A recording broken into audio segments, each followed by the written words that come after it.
Hola, mi nombre es Alonso Peña López y hoy daremos un recorrido por la historia del arte mexicano y nos enfocaremos en tres temas: el teatro, la danza y la fotografía. El teatro plantea la vida como un espectáculo. De alguna manera, todos somos personajes de dramas diferentes. A veces, como en las comedias, nos toca enfrentar momentos chuscos o reírnos de los dramas de la vida. En otras ocasiones, como en las tragedias, vivimos el dolor y los sentimientos con los actores en esos mismos dramas. De cualquier forma, gracias al teatro podemos conocer y descubrir muchos casos de la vida que a simple vista no son visibles. En el fondo, el teatro es una muestra de la vida, mientras que la vida es, en alguna medida, una representación de teatro. El teatro existe donde quiera que haya una cultura y pueda reconocerse desde tiempos remotos en las sociedades prehispánicas, que contaban con un sistema de representación simbólico espectacular de gran riqueza y complejidad. Después de la invasión española, en los primeros años de la colonia, el teatro fue el medio que emplearon los misioneros españoles para evangelizar a los indígenas en nuestro país. Al percatarse del gusto y costumbre de los indígenas por las representaciones y ceremonias, vieron la posibilidad de aprovechar esa afición para iniciarlos en la doctrina cristiana. Los frailes componían las obras que se representaban y eran traducidas al náhuatl. Dichas representaciones se efectuaban en el interior de los templos, en los atrios de iglesias y conventos entablados al aire libre, y agrupaban a toda la población. Los intérpretes eran indígenas. La primera obra de este género que se escenificó en Nueva España en 1533 fue Representación del fin del mundo.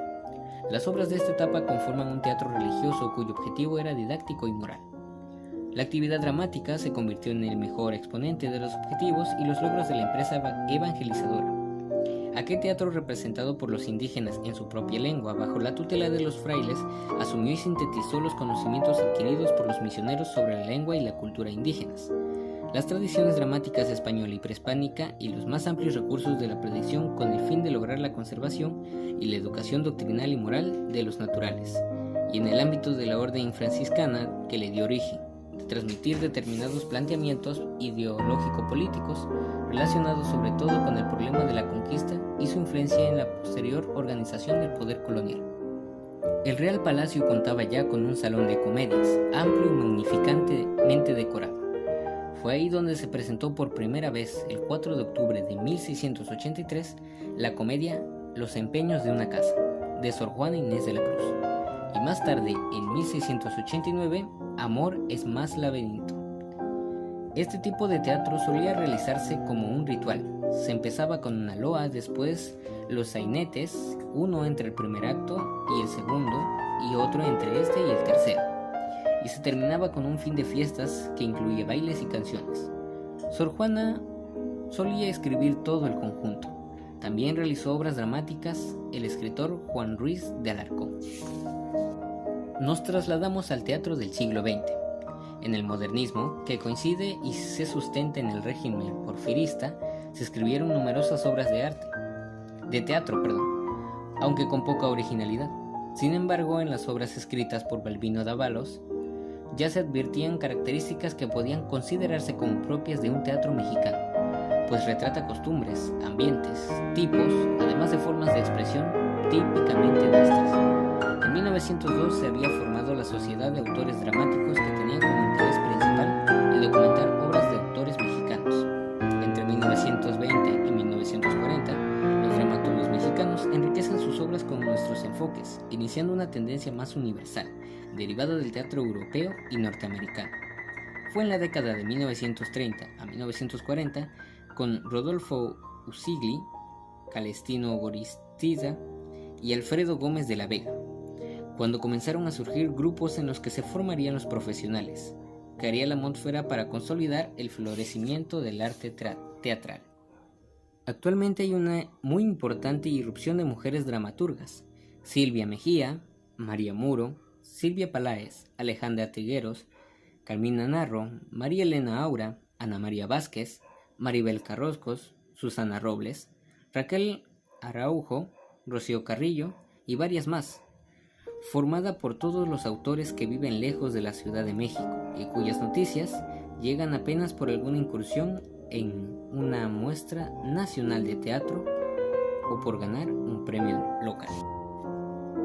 Pero ahora hablemos de la danza mexicana.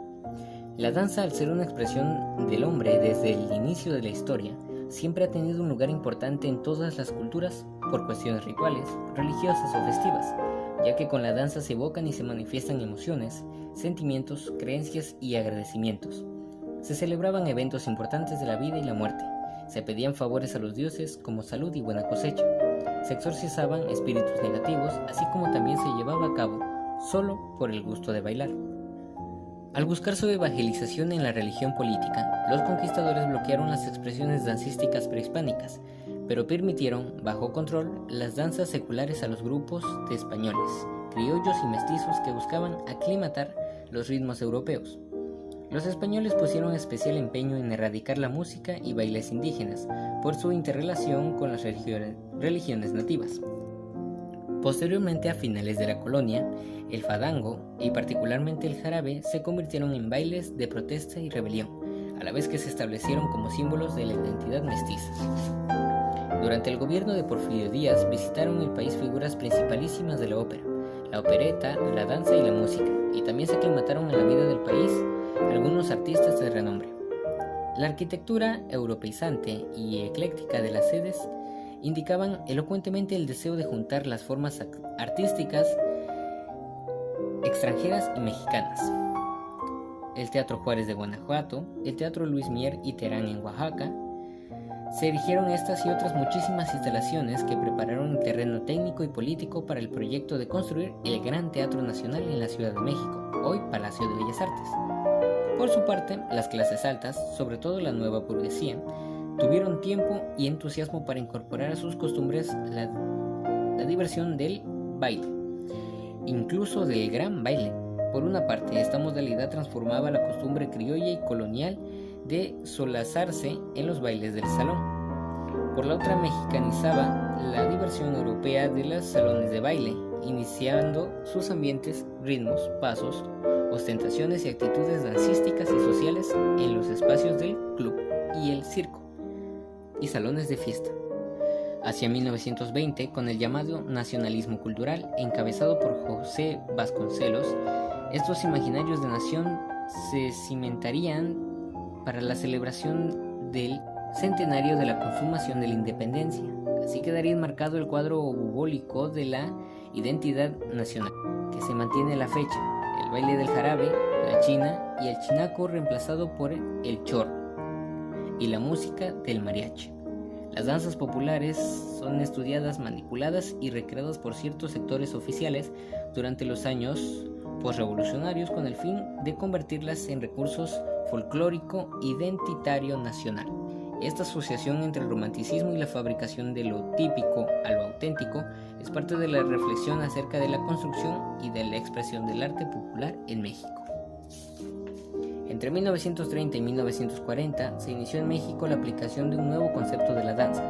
Fundamentalmente se aspiraba a hacer de ella una expresión más afín a la tradición del país, extraordinariamente rica en ese arte cultivado por los indígenas desde los más remotos tiempos precolombinos.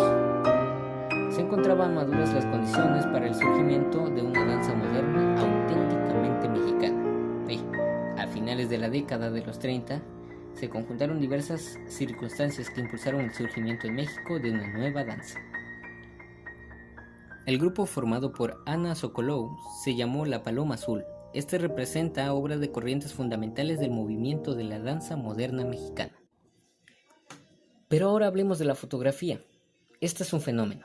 Todo tipo de información pareciera partir de ella, pero su desarrollo dentro de las sociedades solicita constantes revisiones y tantas lecturas como su naturaleza lo requiere. Dado que esta naturaleza es compleja y ambigua, cambia de dirección según sus usuarios y las sociedades que la consumen. Por ello, la fotografía requiere de relecturas múltiples y a su vez interdisciplinarias. Leer fotografía es comprender los motivos que le dieron su origen, desilvanar sus sentidos a partir de diversas herramientas intelectuales. Lo mismo desde lo social y lo histórico, que desde la historia del arte y el psicoanálisis, desde la propia historia general de la fotografía a lo biográfico autoral. El surgimiento de la violencia revolucionaria en 1910 terminó con el sueño de perpetuidad del gobierno porfiriano, el panorama típico del régimen y su retórica tradicional, que abarcaba inauguraciones oficiales, fiestas de caridad, actos cívicos y notas de la alta sociedad, fueron desplazados en forma vertiginosa por nuevos escenarios caracterizados por combates sangrientos, luchas y escaramuzas, así como largas filas de familias cargando sus pertenencias y huyendo a sitios menos inseguros. Con su contraste social, con la promesa de un nuevo régimen que planteaba cambios en el aspecto social, político, económico y cultural, fueron atraídos dos fotógrafos extranjeros, el estadounidense Edward Weston y su acompañante italiana Tina Modotti, quienes llegaron con una visión totalmente vanguardista de la fotografía, concibiéndola como arte con un sentido estético, propiamente fotográfico y lejos de los cánones pictóricos. Nuevos temas se impusieron con modernos tratamientos y diferentes estilos. Ello es posible constatarlo en el material legado por Agustín Víctor Cazzola, quien reunió las placas de fotógrafos nacionales y extranjeros en un amplio e invaluable archivo que tuvo como condición original el servir de agencia gráfica informativa a diversos periódicos y revistas desde el año 1911. Se identifica a los hermanos Cazzola de los que Agustín es, al parecer, el iniciador como los fotógrafos de la Revolución Mexicana. El caso es que son los mayores responsables, aunque no únicos, de proporcionar la iconografía mexicana de la primera mitad del siglo XX. Es impresionante la historia del arte mexicano. Pensar que hay tanto trasfondo, hay tanto drama, y que es precisamente de lo que estábamos hablando. La vida puede verse como un gran teatro. Nosotros tenemos la responsabilidad de elegir cuál es nuestro papel. Muchas gracias.